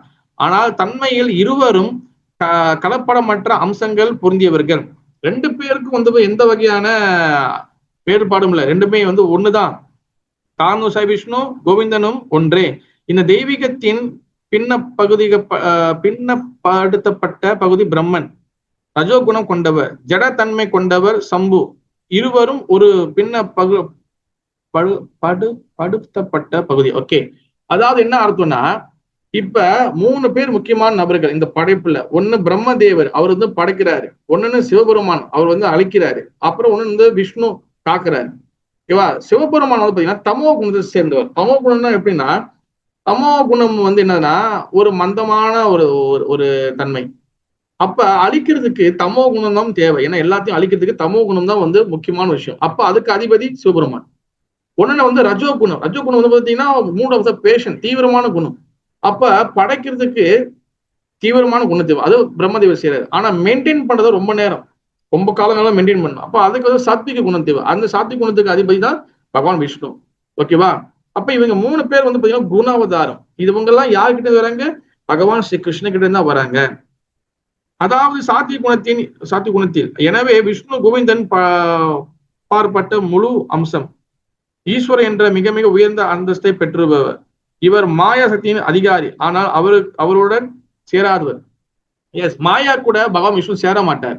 மாயா வந்து பாத்தீங்கன்னா இந்த பௌதிக சக்தியை வந்து மாயான்னு சொல்லுவோம். மாயானா வந்து பாத்தீங்கன்னா அது வந்து என்னதுன்னா இந்த பௌதிக உலகத்தை வந்து நம்ம வந்து எல்லாருக்கும் சில சமயத்துல மனசு வந்து பகவான் கிட்ட போகாம இருக்கிறது, நம்ம தவறு செய்யறது இதெல்லாமே வந்து நம்ம வந்து கடவுள்கிட்ட போகாம தடுக்கிறது வந்து பாத்தீங்கன்னா மாயா சக்தி. ஏன் மாயா சக்தி நம்மளுக்கு கடவுள்கிட்ட பகவான்கிட்ட போகாம தடுக்கிறாங்க? காரணம் என்னன்னா, அவங்க வந்து வேற யாரும் மாயா வந்து யாருன்னா முழுக்க முழுக்க துர்கா தேவி தான் மாயா. அவங்க பகவானுடைய மிகப்பெரிய ஒரு என்ன சொல்றது ஒரு ஏஜென்ட். அவங்க என்ன பண்ணுவாங்க, பகவான் ஸ்ரீ கிருஷ்ணரை மறந்து யாரெல்லாம் இந்த பறக்குறாங்களோ அவங்க எல்லாமே இந்த பூமியில பௌதிக உலகத்துல வராங்க. அப்ப பகவான் இந்த பூமி அந்த பகவான் மறந்து இந்த பூமிக்கு வரக்கூடிய இந்த ஜீவாத்மக்களை மாயாதேவி தண்டிக்கிறாங்க. அப்ப சொன்ன மாதிரி என்னது, ஒரு நாடு, அந்த நாட்டுல வந்து ஒரு ஜெயில் ஹாஸ்பிட்டல் இருக்கும், பல பல விஷயங்கள் எல்லாமே இருக்கும். அதே போல ஒரு ஜெயிலும் இருக்கும். அப்ப ஜெயில யாரு இருப்பா? பொதுமக்கள் இருப்பாங்களா கேட்டா கிடையாது. அந்த ஜெயில யாரு இருப்பா? குற்றவாளிகள். அதாவது வந்து என்னது யாரெல்லாம் வந்து என்னது குற்றவாளிகளோ யாரெல்லாம் வந்து அவங்க மேல கேசஸ் இருக்கோ அவங்க தான் வந்து இந்த ஜெயில இருப்பாங்க. அப்ப அதே போல நம்மலாம் வந்து பாத்தீங்கன்னா குற்றவாளிகள். இப்போ ஆன்மீக முழுக்க முழுக்க எல்லாமே நல்லா இருந்தாலும் நம்ம குற்றவாளிகளா இருக்கிறதுனாலதான் நம்ம இந்த ஜெயில இருக்கோம். அப்ப ஜெயிலோட வார்டன் வந்து யாருன்னு சொன்ன சிவபெருமான் ஃபேமிலி. அதுல முக்கியமான வார்டன் வந்து பாத்தீங்கன்னா துர்கா தேவி. ஓகேவா? அப்ப துர்கா தேவி தான் என்ன பண்றாங்க, அவங்க தான் என்ன பண்றாங்க, எப்பவுமே துர்கா தேவி கையில 3 சூலம் வச்சிருப்பாங்க, 3 சூலம் இருக்கும்.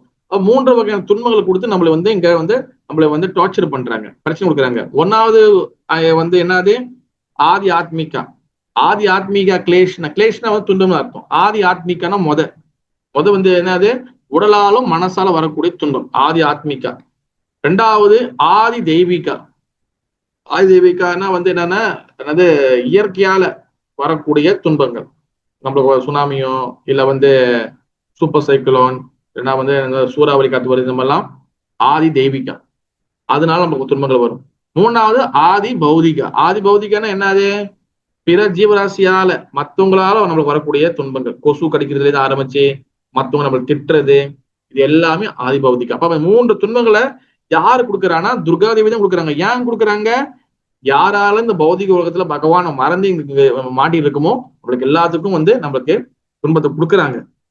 அப்ப இது எல்லாமே வந்து யாரோட சக்தியால் நடக்குதுன்னா, இந்த உலகம் படைக்கிறது, இந்த விஷ்ணுக்கு வருது, இந்த சிவபெருமான் வருது, பார்வதி தாயார் வருது, இந்த கார்னூர் சாயி, கருப்பூர் சாயி, சீரோர் சாயி, இதெல்லாம் வருது யாரால, இது எல்லாமே பகவான் ஸ்ரீ கிருஷ்ணர்கிட்ட இருந்து தான் இந்த ஒண்ணா இதெல்லாமே வருது.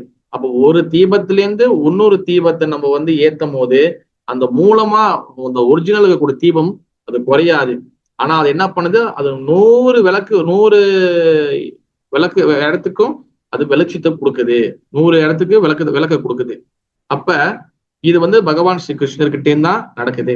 அப்ப 91, 92 வந்து ஸ்லோகத்துல வந்து பாத்தீங்கன்னா இதுல வந்து என்ன சொல்லிக்கிறாங்கன்னா, பகவான் ஸ்ரீ கிருஷ்ணர் பத்தி முழுமையாக விளக்கக்கூடிய புஸ்தகம் வந்து பாத்தீங்கன்னா ஸ்ரீமத் பாகவத புராணம். ஓகேவா? அதுல பாகவதத்துல 10 விஷயங்கள் வந்து பேசப்பட்டிருக்கு.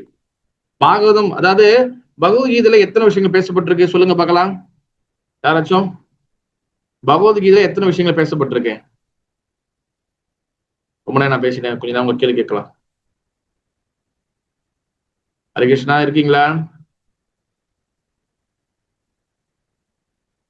கௌரி மாதாஜி. ஹரே கிருஷ்ண பிரபு. 5 விஷயங்கள் பிரபு. சொல்லுங்க. காலத்தை பத்தி சொல்றாரு, பகவானை பத்தி சொல்றாரு, ஆத்மா பத்தி சொல்றாரு, அப்புறம் பிரகிருதி பத்தி சொல்றாரு. முன்ன வந்து காலம் இருங்க பிரபு, பிரகிருதி, ஆத்மா, பரமாத்மா அவரை பத்தி சொல்றாரு பிரபு. பகவான் சொல்லிட்டீங்களா? ஓ சொல்லிட்டேனா? சரி, 4 சொல்லிட்டீங்க. ஓகே, அது ஒண்ணு என்ன, இதை யார் சொல்றீங்க? அம்பூஜி மத்தி ட்ரை பண்றீங்களா?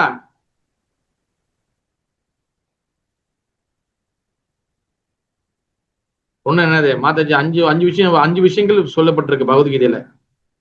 மாதாஜி 4 சொல்லிட்டாங்க, 1 சொல்லல. யார் ட்ரை பண்றீங்க? கர்மா. கர்மா, வெரி குட். வரிசையா சொல்லணும். ஈஸ்வரா பகவான் பத்தி, ஜீவா ஜீவாத்மா பத்தி, பிரகிருதி ஜட இயற்கையை பத்தி, காலானா டைம் பத்தி, அண்ட் கர்மானா வந்து ஆக்ஷன், நம்ம செய்ய செயல்களை பத்தி.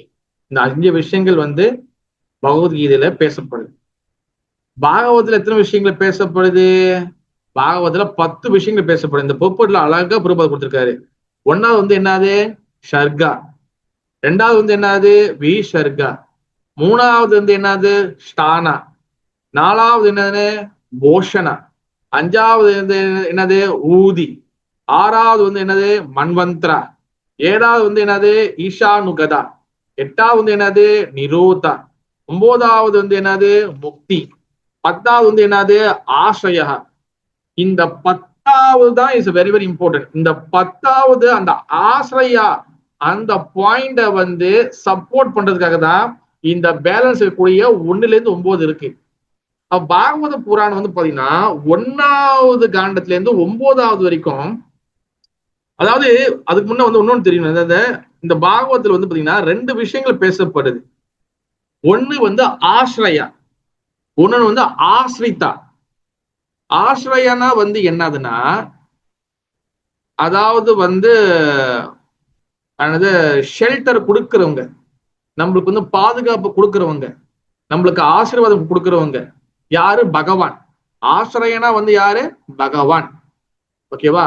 அப்ப 2 விஷயம் பேசப்படுது. ஒண்ணு ஆசிரியா, ஆசிரியனா பகவான். ஒண்ணு ஆசிரிதா. ஆசிரித்தானா வந்து என்னது? அந்த பாதுகாப்பை எதிர்பார்த்து வாழ்றவங்க, பகவானோட பாதுகாப்ப, பகவானோட பகவானுடைய கருணையை எதிர்பார்த்து இருப்பாங்க, அவங்க ஆசிரிதா. ஆசிரித்தானா வந்து என்னது? நம்ம பக்தர்கள். ஆசிரியனா பகவான், ஆசிரித்தானா வந்து பக்தர்கள். இந்த 2 விஷயங்கள் பாகவதத்துல பேசப்படுது. ஆனா 1வது காண்டத்துல இருந்து 9வது காண்டம் வரைக்கும் ஆசிரிதா பத்தி தான் பேசப்படுது.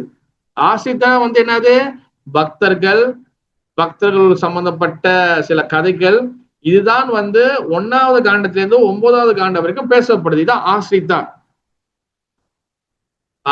அப்புறம் 10வது காண்டம் தான் வந்து பாத்தீங்கன்னா ஆசிரிய பத்தி பேசப்படுது, அதாவது பகவானை பத்தி பேசப்படுது, பகவான் ஸ்ரீ கிருஷ்ணனை பத்தி பேசப்படுது. இதான் ஆசிரியா.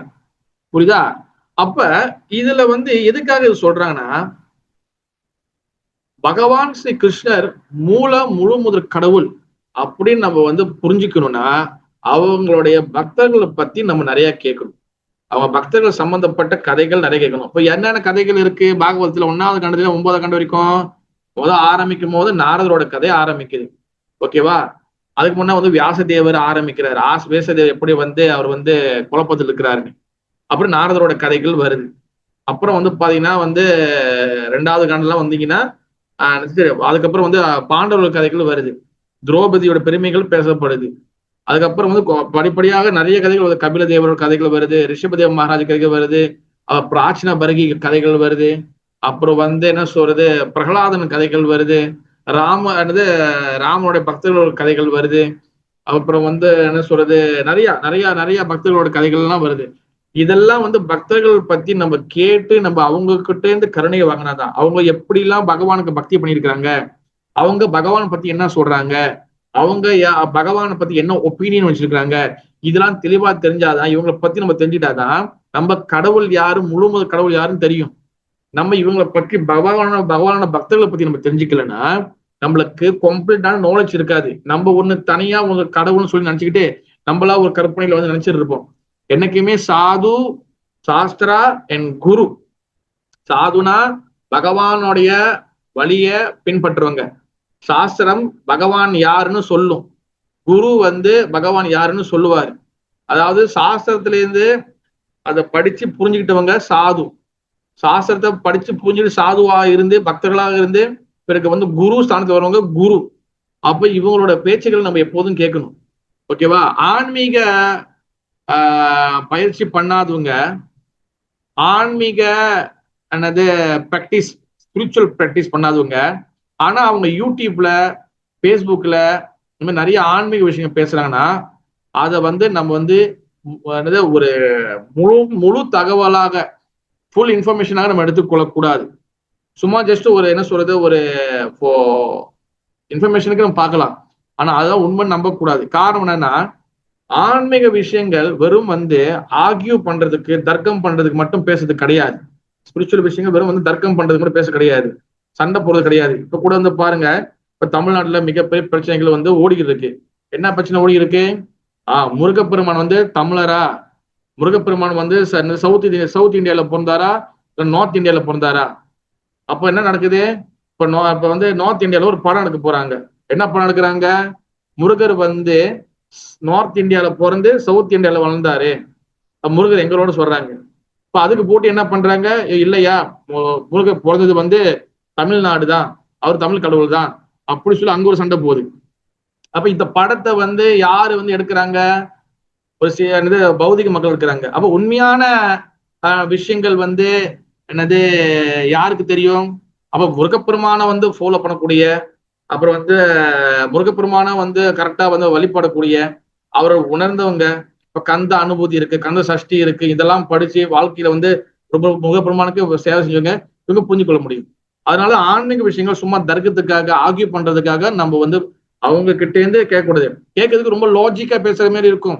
சில விஷயங்கள் வந்து பாத்தீங்கன்னா ரொம்ப வந்து அழகா பேசி நம்ம வந்து கன்வின்ஸ் பண்ற மாதிரி இருக்கும். ஆனா சில சனாதன கோஸ்வாமி என்ன சொல்றாருன்னா, பால் இருக்குல்ல, மில்க், இந்த பால் வந்து பார்க்கிறதுக்கு ரொம்ப அழகா இருக்கும், குடிச்சா உடம்புக்கு பலம், ரொம்ப வந்து நல்லது பால். ஆனா அந்த பால் வந்து ஒரு பாம்பு வந்து குடிச்சிருச்சுன்னா அந்த பாலை வந்து நம்ம குடிக்க முடியுமா? குடிக்க முடியாது. அதே போல ஆன்மீக விஷயங்களாக இருந்தாலும், ஆனா ஆன்மீக பயிற்சி பண்ணாம வெறுமனே வந்து என்ன சொல்றது, சும்மா வந்து ஆன்மீக விஷயங்களை பேசுறதுக்காக இன்ஃபர்மேஷன் எடுத்து பேசுறதுனால நம்மளுக்கு ஆன்மீக வளர்ந்துருமா கேட்டீங்கன்னா ஆன்மீகம் வளராது.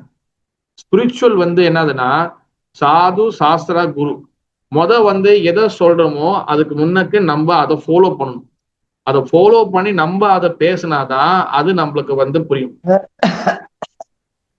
சும்மா வந்து மனப்பாடம் பண்ணிட்டு இல்லைன்னா வந்து நோட்ஸ் சும்மா எடுத்து வச்சுட்டு நம்ம பாட்டுன்னு வந்து பேசுறது வந்து அது வந்து மாற்றத்தை கொடுக்காது. மாற்றம் என்பது வந்து பாத்தீங்கன்னா நம்ம வந்து அதை ஃபாலோ பண்ணும். ஆச்சாரா என் பெருச்சாரா தென் தத்துவ விசாரா. என்னைக்கும் ஞாபகம் வச்சுங்க, ஆச்சாரனா வந்து நம்ம ஃபாலோ பண்ணணும். பிரச்சாரானா என்ன அர்த்தம்னா ஃபாலோ பண்ணதுக்கு அப்புறம் தான் நீங்க மத்தவங்ககிட்ட போய் சொல்லணும். நீங்க அதுக்கப்புறம் வந்து நிறைய சொல்லும் போது நீங்க ஃபாலோ பண்றீங்க, ஆச்சாரம் ஃபாலோ பண்றீங்க, பிரச்சாரம் மத்தவங்ககிட்ட சொல்றீங்க. அப்பதான் மூணாவது விஷயம் நடக்கும். என்னது? அதான் வந்து என்னது? தத்துவ விசாரம். அப்ப தத்துவங்கள் அண்டர்ஸ்டாண்ட் பண்ணும். நீங்க ஃபாலோ பண்றதே இல்லை, ஓகேவா? ஆனா நீங்க வந்து அதை பண்ணுங்க, இதை பண்ணுங்க, இது செய்யுங்க, அது செய்யுங்க, மத்தவங்க சொல்லிட்டே இருங்க, அட்வைஸ் மட்டும் பண்ணிட்டு இருக்கீங்கன்னா அவங்க வந்து உங்க அட்வைஸை வந்து உட்காந்து கேட்பாங்க, ஆனா ஃபாலோ பண்ண மாட்டாங்க. காரணம் என்னன்னா, ஒரு ஒரு சிவசியம்மன் கோர்வண்ட சுவாமி மகாராஜ் வந்து ஒரு உதாரணம் கொடுப்பாரு. அதாவது ஒரு சும்மா ஒரு காமிக் கதை மாதிரில அது. அதாவது ஒரு பையன் வந்து ரொம்ப வந்து ஸ்வீட் சாப்பிட்டுட்டே இருப்பான், ரொம்ப ஸ்வீட் சாப்பிட்டே இருப்பான். அப்ப என்ன பண்ணுவாங்க, டாக்டர் கிட்ட கூட்டு போயிட்டு அந்த டாக்டர் கிட்ட வந்து சொல்லுவாங்க, டாக்டர் இந்த மாதிரி பையன் ஸ்வீட் சாப்பிட்டுட்டே இருக்கான், இவனை எப்படாச்சும் குறைக்க சொல்லுங்கன்னு. அப்ப அந்த டாக்டர் வந்து என்ன பண்ணுவாருன்னா, நீங்க போயிட்டு 4 நாள் சென்று வாங்கம்மா. அதான் அப்ப நீங்க அப்ப என்ன நினைப்ப, ஒரு 4 நாள் சென்று வந்து எல்லாம் மாறிடும் போறேன்னு. அப்ப 4 நாள் சென்று வந்து இவன் திருப்பி டாக்டர் கிட்ட கூட்டு வருவாங்க. டாக்டர் இந்த மாதிரி வந்து ஸ்வீட் வந்து சாப்பிட வேணாம்னு சொன்னோம், நீங்க 4 நாள் சென்று வர சொன்னீங்க, இதை வந்துருக்கும் டாக்டர்னு. அப்பா அவர் என்ன சொல்லுவாரு, டாக்டர் வந்து என்ன சொல்லுவாங்க, அப்பா நீ வந்து ஸ்வீட் சாப்பிடாதப்பா, இந்த மாதிரி செய்யாதுன்னு. அப்ப அந்த பேரண்ட்ஸ்க்கு வந்து அந்த பெற்றோருக்கு வந்து ஒரு சண்டை வரும். இந்த வார்த்தையை வந்து 4 நாள் முன்னுக்கே சொல்லியிருக்கலாம, ஏன் 4 நாள் சென்று வர சொன்னாரு? அப்ப அவங்க கேட்பாங்க, அப்பா அந்த டாக்டர் என்ன சொல்லுவாருன்னா, இல்லப்பா இல்லங்க, இந்த மாதிரி வந்து ஏன் 4 நாள் சென்று வர சொன்னா, 4 நாளுக்கு முன்னுக்கு நானே வந்து ஸ்வீட்டா சாப்பிட்டு இருந்தேன். அப்ப நான் விட்டாதான் நான் மத்தவங்களுக்கு அட்வைஸ் பண்ண முடியும். அதனாலதான் நான் அந்த ஸ்வீட்டை விடுறதுக்கு எனக்கு அந்த 4 நாள் டைம் எடுத்துச்சு. இதுதான் ஆச்சார். ஆச்சாரம்னா வந்து என்னது, நம்ம ஃபாலோ பண்ணணும். என்னைக்குமே என்னத்த நீங்க மத்தவங்களுக்கு சொல்றீங்களோ அதை நீங்க ஃபாலோ பண்ணணும். அதான் ஆச்சார். அப்பதான் நீங்க பேசக்கூடிய வார்த்தையில பவர் இருக்கும், நீங்க பேசக்கூடிய வார்த்தைகள்ல வந்து சக்தி இருக்கும். இல்லைன்னா அது வந்து பிளாங்க் ஃபயர். என் குரு மனசு எப்பவும் சொல்லுவாரு, பிளாங்க் ஃபயர்னா வந்து என்னதுன்னா, அந்த காலத்துல துப்பாக்கி வாங்குவோம் பாத்தீங்களா, நம்ம விளையாட்டு துப்பாக்கி தீபாவளிலாம் வாங்குவோம், டப்ப டப்ப டப்பன்னு சுடும். அதுல ஒரு சின்ன தோட்டா உள்ள போட்டுட்டு சுட்டா அது வலிக்கும். ஆனா தோட்டா இல்லாம கூட நம்ம சுடலாம், சுட்டா சவுண்ட் மட்டும் கேட்கும், டப் டப் டப் சவுண்ட் கேட்கும். ஆனா ஆப்போசிட்ல உள்ளவங்க, எதிர்த்தாடு உள்ளவங்களுக்கு வலிக்காது. அதே போல நீங்க வந்து காட்டு கத்தி கிளாஸ் கொடுக்கலாம், நீங்க மேசையெல்லாம் அடிச்சு கிளாஸ் கொடுக்கலாம், நீங்க பயங்கரமா வந்து ஸ்லோகம்லாம் சொல்லி கிளாஸ் கொடுக்கலாம், நீங்க பாட்டெல்லாம் பாடி கிளாஸ் கொடுக்கலாம். ஆனா நீங்க அதை வந்து தனிப்பட்ட முறையில ஃபாலோ பண்ண வரைக்கும் இன்னைக்கு யாரும் மாற மாட்டாங்க, ஒரு துரும்பும் அசையாது. நீங்க அதை வந்து ஃபாலோ பண்ணும் போது, நீங்க வந்து அதை செய்யும் போது, பிறகு மற்றவங்க கிட்ட அதை சொல்லும் போது அந்த வார்த்தை எஃபெக்டிவா உள்ளுக்குள்ள இருக்கும். அப்பதான் மாற்றம் வரும். புரியுதா? அதனாலதான் வைஷ்ணவர்களுடைய அந்த வைஷ்ணவர்களை வந்து பக்தர்களை நம்ம எப்போதும் ஃபாலோ பண்ணணும். வைஷ்ணவர்கள்லாம் வந்து யாருன்னா பகவான் என்ன சாஸ்திரத்தை உள்ளபடி ஃபாலோ பண்றவங்க. அப்ப உதாரணத்துக்கு இங்க வந்து ஒரு ஸ்லோகம் இருக்கு, ஓகேவா? வைஷ்ணவர்களுடைய கூட நம்ம வைஷ்ணவ பக்தர்கள் கூட பழகும் போது இந்த வைஷ்ணவர்களுடைய சத்சங்கத்தை சாது சங்கத்தை எடுத்துக்கும் கொள்ளும் போதுதான் நம்மளுக்கு தத்துவ ஞானங்கள் நமக்கு புரிய வரும். அப்ப ஸ்ரீ பிரேம விவார்த்த புராணத்துல ஸ்ரீ ஜெகநாத பண்டிட் வந்து என்ன சொல்றாருன்னா 6வது அத்தியாயம் 8வது ஸ்லோகத்துல நிஜ தத்துவ ஞானி ஆரா சம்சாரணா சாயா கேனவா பஜினு மாயா ஹரே ஹாய ஹாய. விச் மீன்ஸ் என்ன அர்த்தம்னா, when we associate with சாது, நம்ம பக்தர்களோட சாதுக்கள்னா வந்து என்னன்னா, இப்ப நம்மளும் சாதுவான்னு கேட்டீங்கன்னா நிறைய டிஃபரன்ஸ் இருக்கு. சொல்லுங்க ப்ரோ, நீங்க எடுத்துக்கோங்க. ஓகே சரி, ஓகே. அப்ப சாதுன்னா வந்து என்ன அர்த்தம்னா, இப்ப நான் எப்பவுமே சொல்லுவேன், நம்மலாம் வந்து யாரு, இப்ப நம்ம எல்லாம் வந்து என்னன்னு சொல்ல, ஆக்சுவலி நம்மளுக்கு வந்து என்ன பேரு சொல்லுங்க பார்க்கலாம். பக்தி நம்ம வந்து ப்ராக்டிஸ் பண்ணிருக்கோம், நம்மளுக்கு என்ன பேரு? பிரபு சாதகா. எஸ், நம்மளுக்கு வந்து சாதகா. நம்ம ஜெனரலா நம்ம டிவோட்டி பக்தர்கள் சொல்றோம், ஆனா நம்ம வந்து சாதகா. நம்ம சாதகான்னு என்ன அர்த்தம்னா, பக்திய நம்ம வந்து எப்படி வந்து ஆச்சாரியர்கள் பண்ணாங்க, எப்படி சாதுக்கள் பண்ணாங்களோ அதை வந்து நம்ம கேட்டு அதை ப்ராக்டிஸ் பண்ணியிருக்கோம். சரி பிரபு, ஹரிகிருஷ்ணா. நம்ம வந்து அதை வந்து ப்ராக்டிஸ் பண்ணியிருக்கிறோம், ஓகேவா? அதனால ப்ராக்டிஸ் பண்ணக்கூடியதான் சாதகா. அந்த ப்ராக்டிஸ் பண்ணி நல்லா கரெக்டா பண்ணி நல்லா வந்தவங்க தான் வந்து பாத்தீங்கன்னா கரெக்டா ஃபாலோ பண்றவங்க, முழு சரணாகதி அடைஞ்சவங்க தான் சாது. சாதுன்னா வந்து பாத்தீங்கன்னா அந்த பக்தர் என்ற நிலையை அடைஞ்சவங்க தான் சாது. அவங்க முழு சரணாகதி அடைஞ்சவங்க, பகவான முழுமையும் நம்புறவங்க, எந்த வகையான சந்தேகம் இல்லாதவங்க, எல்லா துன்பத்திலையும் வந்து பகவானை மட்டும் நம்புறவங்க, இதுதான் சாது, ஓகேவா? இந்த சாதுக்கள்ல தான் வந்து என்ன நடக்கும்னா, அவங்க வந்து மற்றவங்களுக்கு சொல்லிக் கொடுக்கறதுக்காக குரு நிலைக்கு குருவுடைய நிலைக்கு வருவாங்க. குரு நிலைனா வந்து என்னது, குருவோட நிலைனா வந்து என்னதுன்னா, இப்ப ஜீவாத்மா இருக்கிறாங்களே, இந்த ஜீவாத்மாவுக்கு ஆன்மீக கல்வியை கொடுக்கணும்னா தீட்சை கொடுக்கணும். தீட்சை கொடுக்கணும்னா வந்து என்னது, அவங்களோட பாவங்களை குரு எடுத்துக்குவாரு. அப்ப இந்த குரு பொசிஷனுக்கு வந்தாங்கன்னா அவங்க மற்றவங்களோட பாவங்களை அவங்க எடுத்துக்கிட்டு அவங்களுக்கு வந்து பாத்தீங்கன்னா பக்தி என்ற விதையை கொடுப்பாங்க. இதுதான் குருவோட நிலை, ஓகேவா? அப்ப இங்க என்ன சொல்றாங்கன்னா, நம்ம வந்து பக்தர்களோட நம்ம வந்து அதாவது சாதுக்களோட நம்ம அசோசியேட் பண்ணும்போது, சட்சங்கம் வச்சுக்கொள்ளும் போது, தென் அப்பதான் நம்மளுக்கு வந்து உண்மையான தத்துவங்கள் நம்மளுக்கு புரியும். என்ன உண்மையான தத்துவம் வந்து என்னது, நான் வந்து பகவானோட சேவகன், I am the servant of Sri Krishna, ஓகேவா? அதனால சைத்தன்ய சரிதாமிரதத்துல முக்கியமான ஸ்லோகம் வந்து என்னது, ஜீவேரே சொரூபாய் நித்தேரே கிருஷ்ணதாஸ். அப்ப தென் சாதுக்கள் கூட அசோசியேட் பண்ணும்போது இன்னொரு விஷயம் என்ன புரியும், ஓ நான் வந்து இவ்வளவு நாள் வந்து என்ன பண்ணிக்கிட்டு இருந்தேன், நான் வந்து இவ்வளவு நாள் பகவானுக்கு சேவை செய்யலையே, இவ்வளவு நாள் வந்து அந்த மாயாக்கு தானே சேவை செஞ்சேன். மாயாக்கு சேவை செஞ்சேன்னா என்ன அர்த்தம், அதாவது மாயாக்கு சேவை செய்யணும் என்ன அர்த்தம்னா, நான் தான் இந்த உடம்பு, நான் தான் இது எல்லாமே பண்றேன், நான் தான் இது எல்லாமே செய்யறேன், நான் இல்லைன்னா எதுவுமே நடக்காது, நான் இல்லாம இவங்களும் எப்படி இருப்பாங்க, நான் இல்லைன்னா என் குடும்பம் என்ன ஆகும், நான் தான் எல்லாம் பண்றேன். இந்த நான் அகம் அமைதி தான் சொல்லுவாங்க. அகம் அமைதினா வந்து என்னது, நான், ஐ அண்ட் மைனஸ், அதாவது நான் என்னுடையது இந்த மாதிரி நினைக்கிறதுதான் மாயா. அதாவது மாயானா துர்கா தேவி, அதுக்கு வந்து அவங்க துர்கா தேவி. ஆனா மாயானா என்ன அர்த்தம், அந்த வேர்ட்ஸுக்கு இல்லாதத இருக்கிறதா சொல்லி நம்புறது, இருக்கிறத இல்லைன்னு சொல்லி நம்புறது, ஓகேவா? அப்ப இதுதான் மாயா. அதாவது நம்ம இந்த உடம்பு இல்லை, நம்ம வந்து ஆத்மா. நம்ம இந்த ஆத்மா என்ற நிலையில நம்ம வந்து இருக்கும் போதுதான் நம்ம ஆன்மீக உலகத்துக்கு போக முடியும்.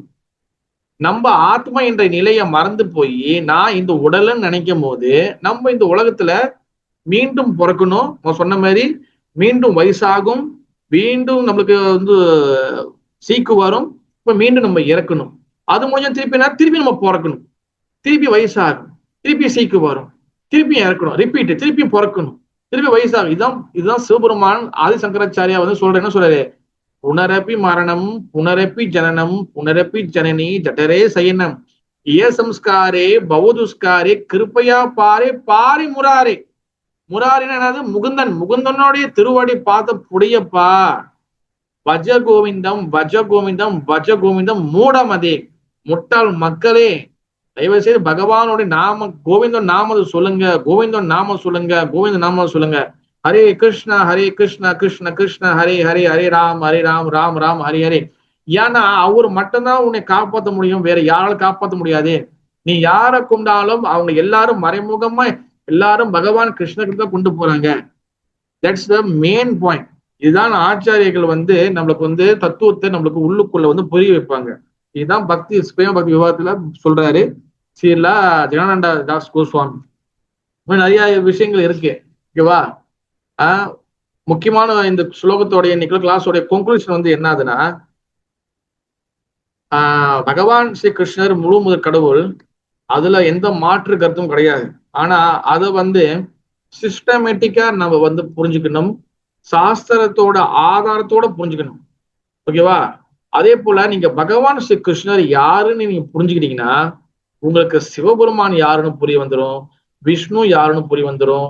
உங்களுக்கு மத்த தேவர்கள், முருகப்பெருமான், அம்பாள், விநாயக பெருமான், வேற யாரு, 33 கோடி தேவர்கள், ஏன் இவ்வளவு தெய்வங்கள் நம்மளுக்கு இருக்கு, ஏன் இவ்வளவு அவதாரங்கள் இருக்கு, ஏன் நிலம் நிலம் நீர் நெருப்பு காற்று ஆகாயம் பஞ்ச மகாபூதங்கள் இதெல்லாம் எதுக்காக உருவாக்கப்படுது, இந்த உலகம் எப்படி படைக்கப்பட்டது, ஏன் ஒருத்தர் கஷ்டப்படுறாங்க, ஏன் கஷ்டப்பட்டவங்க ஏன் ஒன்னும் கஷ்டப்படுறாங்க, கெட்டது செய்யறவங்க ஏன் நல்லது அவங்களுக்கு நல்லதே நடக்குது, ஏன் ஒருத்தன் ஊனமா பொறுக்கிறான், ஏன் ஒருத்தன் செவிடா பொறுக்கிறான், ஏன் ஒருத்தவங்க ஹேண்டிகேப்பா இருக்கிறாங்க, கால் வராம ஊனம் வராம இருக்கிறாங்க, ஏன் ஒருத்தவங்க நல்லா பொறுக்கிறாங்க, யாருக்கு ஏன் இந்த பிள்ளைங்க இருக்கு, ஏன் ஒருத்தவங்க பிள்ளைங்க இல்ல, இந்த மாதிரி எல்லா விஷயங்களோட காரணமும் நம்மளுக்கு புரிய வரும்.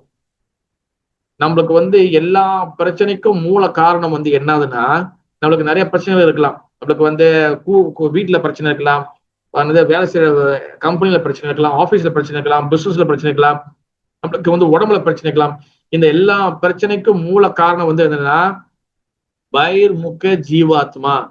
பைர்முக ஜீவாத்மா என்ன அர்த்தம்? நம்ம பகவான் ஸ்ரீ கிருஷ்ணரை மறந்து விட்டோம். அந்த பகவான், அந்த கடவுளை நம்ம பகவானை மறந்துட்டோம். யாரு கடவுள்னு தெரியல, என்னத்துக்கு நம்ம இந்த பூமியில வந்திருக்கோம்னு தெரியல, நம்ம ஏன் ஜீவாத்மாவும் இருக்கிறோம், என்ன பண்ணணும், என்ன பர்பஸ், எதுக்கு வாழ்றோம், எதுக்காக ஒவ்வொரு நாளும் நம்மளுக்கு குறைஞ்சிட்டே வருது. நான் நிறைய வாட்டி சொல்லுவேன், நம்மளுக்கு ஒவ்வொரு நாளும் நம்மளுக்கு குறைஞ்சிட்டே வருது. இங்க ஹாப்பி பர்த்டே இல்ல, ஓகேவா? ஆல்ரெடி நீங்க பிறந்துட்டீங்க, உங்களுக்கு முடிஞ்சிருச்சு. இனி எப்ப டெத் டே, எப்ப மரணம் வரப்போகுது, அதுதான் நம்ம இந்த மரணம் தான் நம்ம நோக்கி வந்துகிட்டு இருக்கு. இதுதான் ரியாலிட்டி. ஆனா நம்ம என்ன பண்றோம், இந்த மாயா உலகத்துல சொன்னல இல்லாத இருக்கிற மாதிரி நினைக்கிறது, இருக்கிறது இல்லாத மாதிரி நினைக்கிறது. அதுக்காக பர்த்டே கொண்டாட வேணும்னு சொல்ல வரல, நீ சந்தோஷமா கொண்டாடிக்கலாம். பட் உண்மை தத்துவமான விஷயங்கள் என்னன்னு புரிஞ்சுக்கணும். ஒவ்வொரு நாளும் மரணம் நம்மளை நோக்கி கிட்ட வந்துட்டே இருக்கு. அப்ப எந்த பர்பஸ், என்னதுக்கு வாழ்றோம், எதுக்காக இந்த படைக்கக்கூடிய, இது எதுவுமே தெரியல. காரணம் என்னது? நம்மளுக்கு பகவான் யாருன்னு தெரியல, கிருஷ்ணர் யாருன்னு தெரியல. அதான் மூல காரணமே அதுதான். நீங்க பகவானை தெரிஞ்சுக்கிட்டீங்கன்னா நீங்க எல்லா விஷயமும் தெரிஞ்சுக்குவீங்க. அதாவது வயிற்றுக்கு சாப்பாடு போட்டீங்கன்னா உடம்புல எல்லா ஆர்கனுக்கும், எல்லா புலன்களுக்கும் சக்தி போகும். மரத்து வேருக்கு தண்ணி ஊத்துனீங்கன்னா மொத்த பிரான்ச்சஸ் எல்லா ஃப்ரூட்டுக்கும், அதாவது எல்லா லீஃப் பிரான்ச்சுக்கும் பார்த்தீங்கன்னா எல்லாத்துக்கும் சக்திகள் போகும். அதே போல நீங்க பகவான் கிருஷ்ணர் யாரு தெரிஞ்சுக்கிட்டு அவருக்கு சேவை செஞ்சீங்கன்னா உங்க எல்லா பிரச்சனைகளுக்கும் உங்களுக்கு சொல்யூஷன் கிடைக்கும்.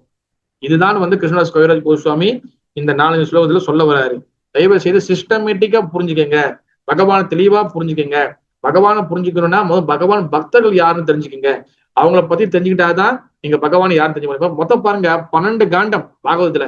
இந்த 12 காண்டத்துல 9 காண்டம் பாத்தீங்கன்னா 9 புஸ்தகம் பாத்தீங்கன்னா பகவான பக்தர்களை பத்தி தான் பேசுது.